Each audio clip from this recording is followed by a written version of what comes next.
Alright, so I decided to do my video book review on Pat Summitt's Reach for the Summit.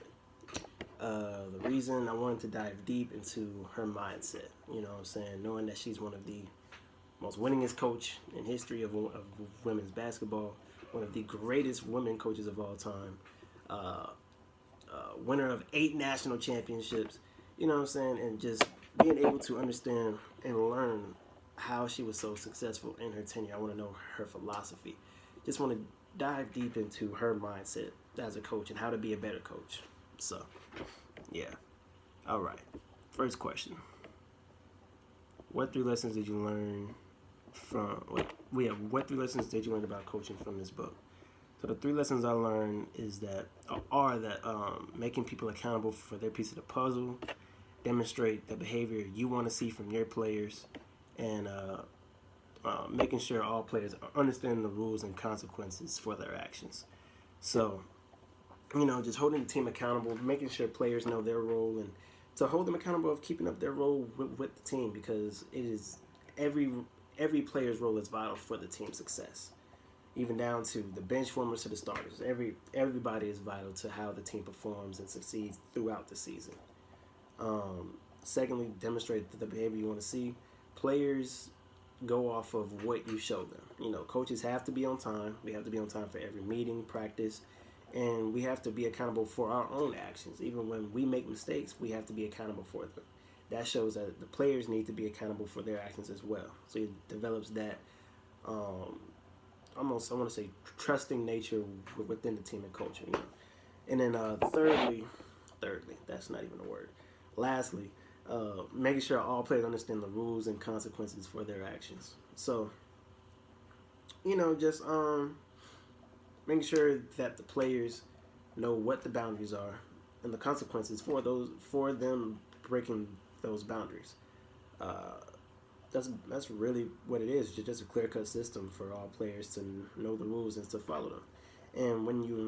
And if they break those rules, you give them a consequence that really helps them to understand why you have those rules in place. So yeah. The next question: how did or can this book help you with developing your own coaching philosophy?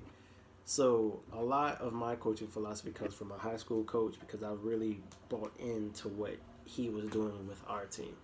And so reading this book just reinforced all of that again. And so the 3 things I took away from that was to make hard work the team's passion, team always comes first, and make winning an attitude. You can't develop a losing culture.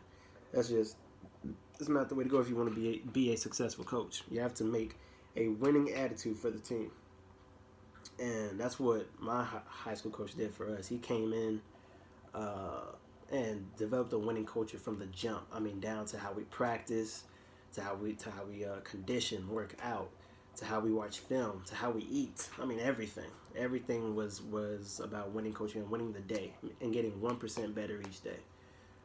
Team always comes first. No one is bigger than the team. The last coach that I had prior to Coach Mason, the one that I talked about prior, he put players over the team constantly. I mean, this one player cussed him out after the game, threw the jersey at him, and then the coach talked to us saying he's never going to be on the team again. That's not what we tolerate here. And so everybody's like, okay, it makes sense. And then next day, the dude's back at practice. He just went back on everything he just said. I was just like, okay, so this is what we're doing here. So team always comes first. Nobody's bigger than the team. And then lastly, make hard work the team's passion. So we're basically beating our opponents by outworking them.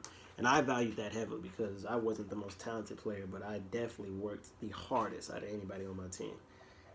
That's without a doubt, because I knew what it took, to build a winning culture and to make sure the team was successful.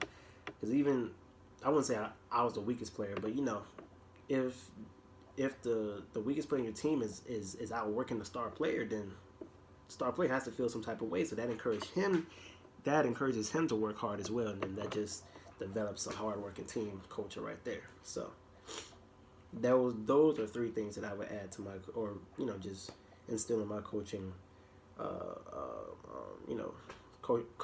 coaching philosophy. Okay, next question. Give an example of a lesson you learned from this book and how you would apply it to a situation in your life. So, I got a few of them, and that is being confident in my success and to not let self doubt undermine my success. Another one is to be able to take full responsibility.